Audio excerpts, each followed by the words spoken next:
Salam sejahtera bagi kita semua. Apa kabar rekan-rekan mahasiswa? Semoga rekan-rekan mahasiswa dalam keadaan sehat walafiat dimanapun Anda berada.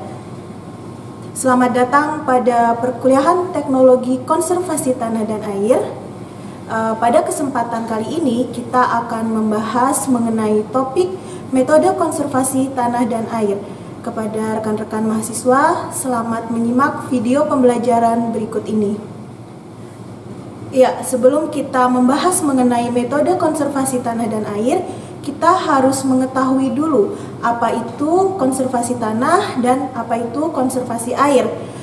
Konservasi tanah merupakan teknologi atau cara di sini atau definisi ini sekaligus sebagai kaidah konservasi tanah, yaitu penempatan sebidang tanah dengan cara penggunaan yang sesuai dengan kemampuan tanah tersebut dan memperlakukan sesuai dengan syarat-syarat yang diperlukan agar tidak rusak. Kemudian sifat-sifat fisik, kimia, dan topografi di sini sebagai penentu kemampuan tanah untuk suatu penggunaan dan tindakan yang diperlukan. Sedangkan konservasi air yaitu penggunaan air yang jatuh untuk bidang pertanahan seefisien mungkin dan pengaturan waktu aliran sehingga tidak banjir pada musim hujan dan cukup air pada musim kemarau. Berikut ini ada 3 metode yang digunakan dalam konservasi tanah dan air.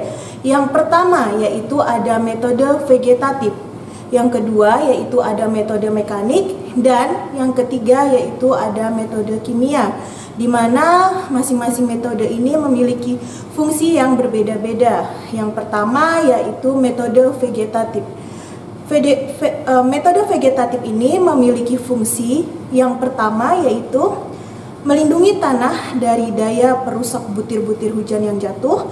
Kemudian yang kedua yaitu melindungi tanah terhadap daya perusak runoff, dan yang ketiga yaitu memperbaiki kapasitas infiltrasi dan penahanan air yang langsung mempengaruhi runoff. Dan di sini ada beberapa yang termasuk ke dalam metode vegetatif. Yang pertama yaitu penanaman tanaman penutup tanah secara permanen atau terus-menerus. Kemudian yang kedua yaitu penanaman dalam strip atau strip cropping. Yang ketiga yaitu pergiliran tanaman dengan tanaman pupuk hijau atau penutup tanah.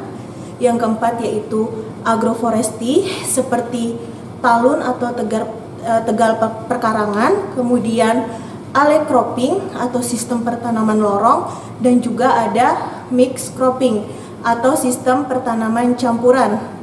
Kemudian yang kelima yaitu pemanfaatan sisa-sisa tanaman, dan yang keenam yaitu penanaman saluran pembuangan dengan rumput, serta yang ketujuh yaitu penghutanan atau penghijauan.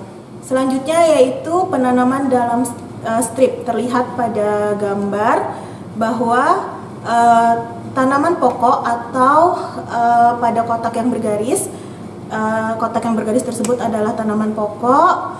Kemudian kotak yang kosong tersebut adalah tanaman penutup tanah.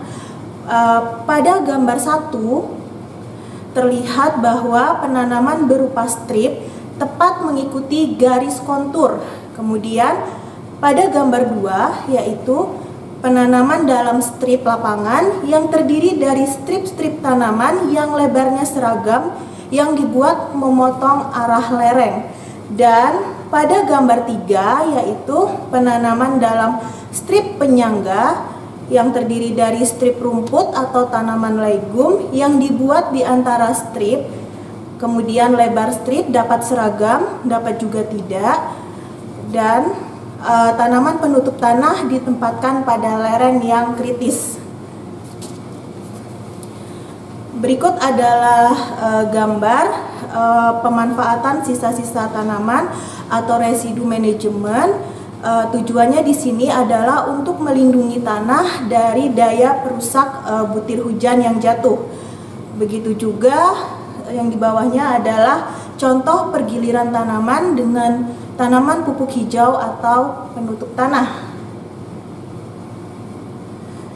Selanjutnya yaitu agroforestry. Agroforestry di sini contohnya ada talun atau tegal perkarangan, kemudian ada alley cropping dan juga ada mixed cropping. Kemudian kita lihat pada gambar berikut ini adalah gambar alley cropping atau sistem pertanaman lorong, di mana di sini tanaman pokok ditanam di antara lorong-lorong, di antara barisan pagar. Di antara barisan pagar tersebut, di tengahnya ditanami oleh tanaman pokok. Tanaman pagar di sini yang dapat digunakan yaitu dapat berupa tanaman lamtoro, tanaman gamal, maupun tanaman kaliandra. Berikut adalah contoh mixed cropping yang terdiri dari beberapa jenis tanaman, atau di sini ada pola campuran kopi, lada, pisang, dan kakao. Nah, berikut juga adalah contoh dari mixed cropping, di mana di dalam suatu lahan ditanami dengan berbagai jenis tanaman yang berbeda. Yang kedua yaitu metode mekanik. Di sini metode mekanik memiliki fungsi yaitu memperlambat aliran permukaan atau runoff dan menampung serta menyalurkan aliran permukaan atau runoff dengan kekuatan yang tidak merusak. Nah, di sini yang termasuk ke dalam metode mekanik ya, yaitu di sini kita akan memberikan perlakuan fisik atau mekanik pada tanah serta pembuatan bangunan pertanian, seperti yaitu pengolahan tanah, kemudian pengolahan tanah menurut kontur, kemudian gulutan dan gulutan bersalur menurut kontur, kemudian ada teras, kemudian ada waduk, dam penghambat, kemudian balong atau kolam atau embung, kemudian rorak dan atau juga ada tanggul. Kemudian yang keenam yaitu ada perbaikan drainase dan irigasi. Ini adalah beberapa contoh yang termasuk ke dalam metode mekanik. Kemudian next, selanjutnya yaitu pengolahan tanah. Nah, pengolahan tanah ini yaitu setiap manipulasi mekanik terhadap tanah untuk menciptakan keadaan yang baik bagi tanaman. Pengolahan tanah di sini ada 3, yaitu pengolahan tanah intensif, pengolahan tanah minimum, dan tanpa olah tanah. Kemudian pengolahan tanah dengan bajak atau cangkul yang membentuk jalur-jalur tumpukan tanah yang dibalik memanjang ke bawah searah lereng disebut pengolahan tanah menurut lereng. Sedangkan pengolahan tanah yang dilakukan dengan memotong lereng sehingga terbentuk jalur tumpukan tanah dan alur di antara tumpukan tanah yang terbentang menurut kontur disebut pengolahan tanah menurut kontur. Nah, berikut adalah skema pengolahan tanah menurut kontur atau memotong lereng. Next. Nah, berikut juga beberapa contoh penanaman di dalam strip dan juga penanaman menurut kontur, dan juga ada yang di bawahnya itu adalah contoh penanaman dalam strip atau NVS. Kemudian yang terakhir juga ada penanaman dalam strip yang dikombinasikan dengan teras bangku. Next. Berikut ini juga adalah contoh gambar penanaman di dalam strip. Ya, next. Selanjutnya yaitu guludan dan gulutan bersaluran menurut kontur. Kita lihat yang gambar A itu adalah gulutan, yang gambar B adalah gulutan bersaluran.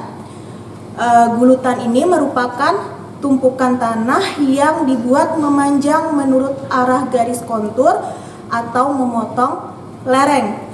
Nah, di sini lebar dasar gulutan itu berkisar 30 sampai 40 cm, kemudian tinggi gulutan yaitu berkisar 25 sampai 30 cm. Dan untuk lereng yang lebih besar dari 8%, di sini menggunakan gulutan bersaluran. Next. Nah, di sini adalah contoh dari gulutan bersaluran, di mana ada saluran, kemudian gulutan, kemudian ada tanaman, dan seterusnya. Nah, ini adalah contoh gulutan untuk pertanaman cabai. Next. Selanjutnya adalah teras. Di sini teras berfungsi untuk mengurangi panjang lereng dan menahan air, sehingga mengurangi kecepatan dan jumlah aliran permukaan dan erosi berkurang. Di sini teras terbagi lagi, ada teras berdasarkan lebar, kemudian ada teras berdasarkan sempit, dan ada teras tangga atau bangku. Kalau teras berdasarkan lebar, ini adalah guludan bersaluran yang dasarnya lebar. Nah, ini biasanya untuk lahan berombak dan bergelombang. Kemudian tanah berlereng 2-15% dan lebar teras berkisar 6-15 meter. Kemudian untuk teras berdasar sempit bentuknya sama dengan teras berdasar lebar, namun lebar saluran lebih sempit. Nah, di sini lebar teras itu berkisar 3-4 meter. Kemudian yang terakhir ada teras tangga atau teras bangku yang dibuat dengan cara menggali tanah pada lereng dan meratakan tanah di bagian bawah sehingga terjadi deretan tangga atau bangku. Nah, ini untuk tanah berlereng 2-30% atau bisa jauh lebih besar. Nah, ini berikut adalah contoh yang A adalah teras tangga untuk tanaman semusim, di mana untuk tanaman semusim ini muka terasnya dapat ditutup oleh rumput atau batu-batuan. Sedangkan yang B adalah teras tangga atau bangku untuk tanaman pohonan. Nah, di sini muka terasnya dapat juga ditutup oleh rerumputan atau leguminosa yang merambat. Ini contoh penggunaan teras untuk penanaman tanaman. Next. Nah, di sini contoh teras dengan menggunakan muka terasnya yaitu menggunakan batu. Jadi konservasi tanah seperti teras batu di lahan yang miring ini dapat mengurangi erosi, kemudian dapat meningkatkan daya infiltrasi tanah dan dapat meningkatkan kesuburan tanah. Selanjutnya yaitu ada rorak dan dam penghambat. Nah, rorak ini merupakan lubang yang dibuat untuk menangkap air, aliran permukaan, dan tanah tererosi.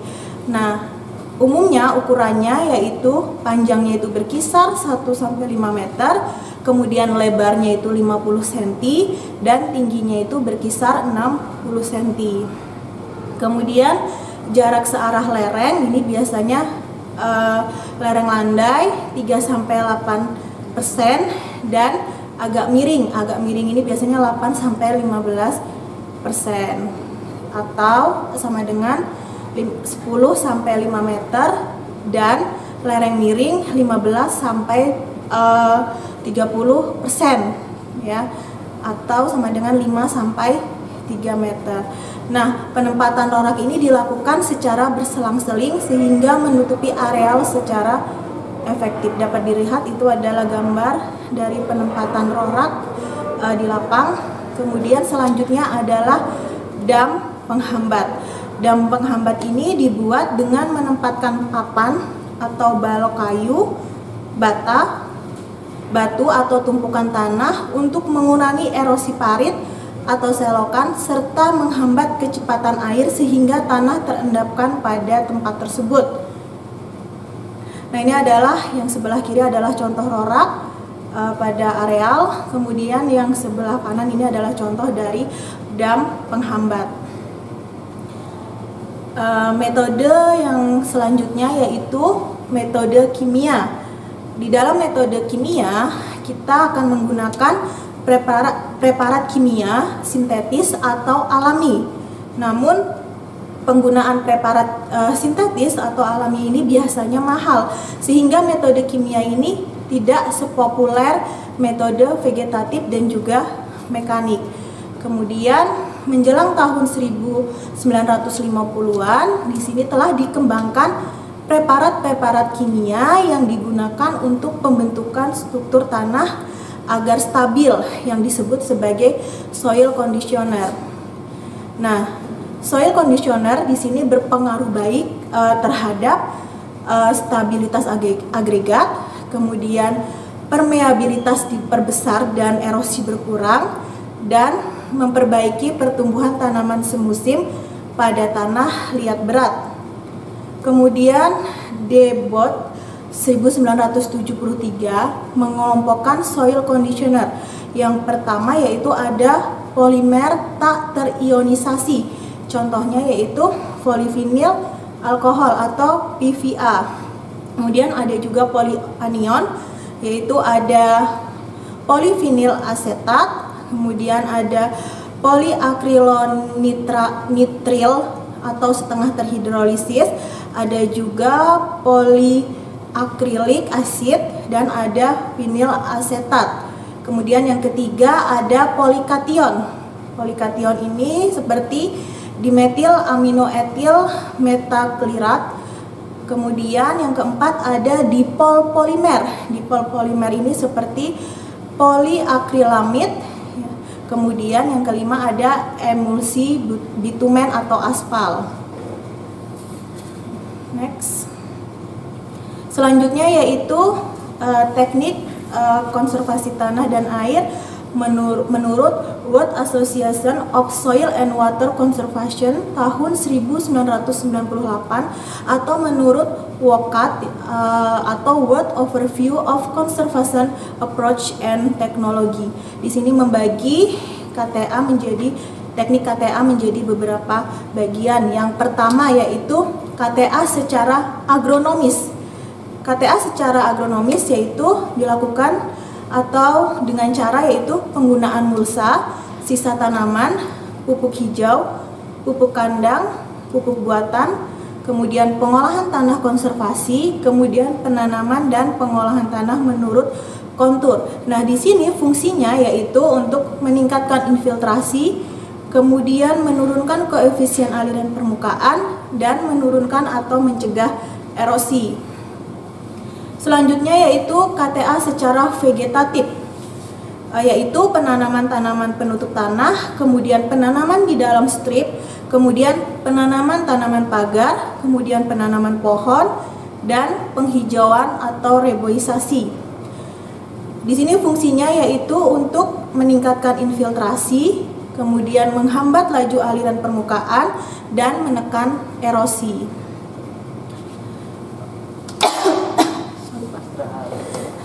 Kering banget. 10 lagi 26 itu. 10 ya Pak ya? 26. Oh enggak Pak, itu enggak nyampe 10 Pak. Terima kasihnya di mana? Hah? Terima kasihnya di mana? Maksudnya di mana? Oh. Udah habis. Ini. Berapa setelah lagi? Setelah ini Udah. Enggak next ya? Enggak. Nanti takutnya setelah ini Enggak. next ya. Sama udah terima kasih, terus saya next. Enggak. Nanti sampai mana ya? Selanjutnya Pak, vegetatif ini udah. Udah ya? Udah. Ya udah kan ya Pak ya? Iya. Singkat aku udah kok. Sekarang yang ketiga ya. Oke, mulai. Selanjutnya yaitu KTA secara struktur, yaitu pembuatan guludan, kemudian atau rorak, kemudian sengkedan, kemudian teras guludan, kemudian teras bangku, kemudian saluran berumput, kemudian saluran diversi, dan cek dam atau dam penghambat atau embung.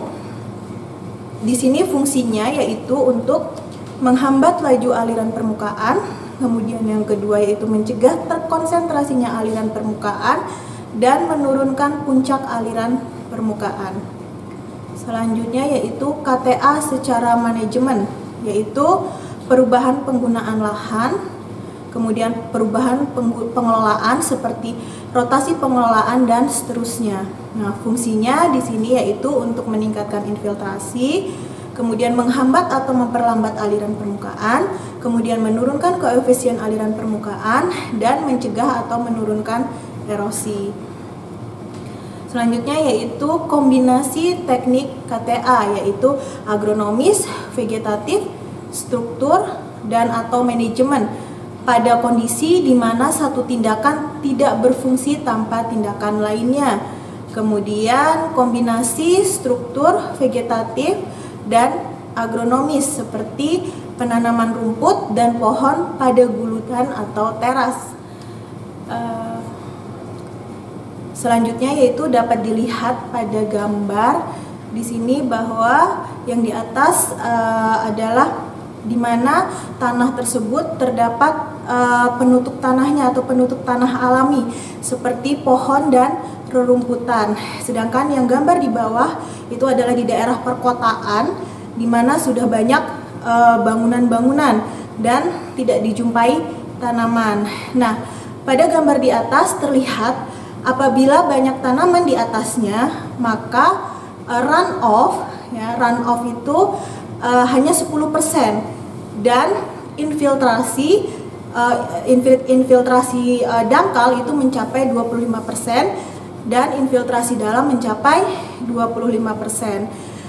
Begitu juga apabila di atas tanah sudah ada bangunan namun ada tanaman, itu runoff-nya meningkat atau aliran permukaannya meningkat menjadi 20%, sedangkan untuk infiltrasinya itu untuk infiltrasi dalam maupun infiltrasi dangkal itu hanya berkisar 21%. Namun pada gambar di bawahnya, apabila di tanah sudah tidak ada tanaman atau hanya berupa bangunan, maka runoff itu mencapai 30%.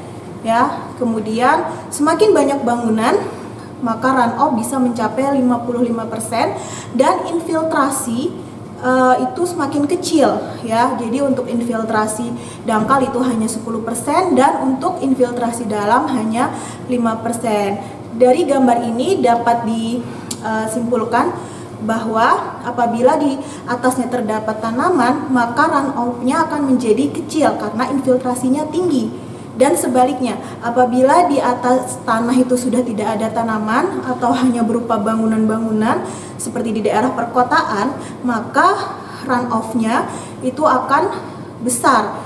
Nah, karena hal ini disebabkan karena infiltrasi atau air yang masuk ke dalam tanah itu sedikit atau kecil sehingga menyebabkan runoff-nya menjadi besar. Ya, demikian penjelasan mengenai metode konservasi tanah dan air. Semoga video tadi dapat memberikan manfaat bagi kita semua. Saya mohon maaf apabila ada salah kata. Sampai bertemu di kuliah selanjutnya. Saya akhiri. Wassalamualaikum warahmatullahi wabarakatuh.